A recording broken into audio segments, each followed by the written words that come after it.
10 ஆண்டுகளுக்கு முன்னர் கைவிடப்பட்ட விவசாயத்தை மீண்டும் செய்திட அரசு ஒத்துழைப்பு வழங்கிட வேண்டும் என நாட்டாக்குடி மக்கள் கோரிக்கை.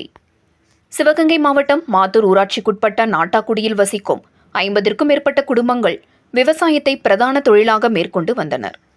கடந்த 10 ஆண்டுகளாக போதிய மழையின்மை, கண்மாயினை புனரமைக்காதது, உப்பாகி போன நிலத்தடி நீர் மற்றும் காட்டுப்பன்றி மற்றும் கால்நடைகள் பயிரை சேதப்படுத்தியதால் விவசாயத்தை கைவிட்டனர். பின்னர் வாழ்வாதாரத்தை தேடி அருகில் உள்ள நகரங்களுக்கு குடிபெயர்ந்த நிலையில் ஒரு சிலர் மட்டுமே நாட்டாக்குடி கிராமத்தில் வாழ்ந்து வந்தனர். இந்நிலையில் கடந்த ஓராண்டில் நடைபெற்ற தொடர் கொலை சம்பவத்தால் அச்சமுற்ற மக்கள் கிராமத்தை காலி செய்த நிலையில் இதுகுறித்த செய்திகள் பத்திரிகை மற்றும் ஊடகங்களில் வெளியாகின. இந்நிலையில் தங்களது கிராமத்தை மீண்டும் பழைய நிலைக்கு கொண்டு வரும் முயற்சியில் அக்கிராம மக்கள் ஈடுபட்டுள்ளனர். இதற்காக கிராம மக்கள் இணைந்து கூட்டம் போட்டு மீண்டும் விவசாயத்தை மீட்டெடுக்க முயற்சி ஈடுபடுவதாக உறுதியேற்றனர்.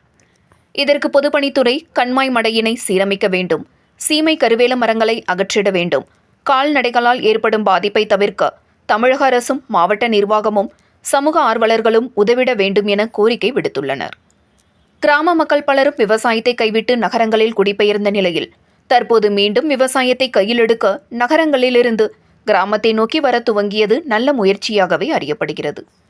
இவர்களை ஊக்குவிக்கும் விதமாக அரசும் மாவட்ட நிர்வாகமும் இணைந்து செயல்பட்டால் நாட்டாக்குடி கிராமத்தை பின்பற்றி பிறரும் கிராமத்தை நோக்கி விவசாயம் செய்ய முயற்சி மேற்கொள்வார்கள் என்பதில் ஐயமில்லை.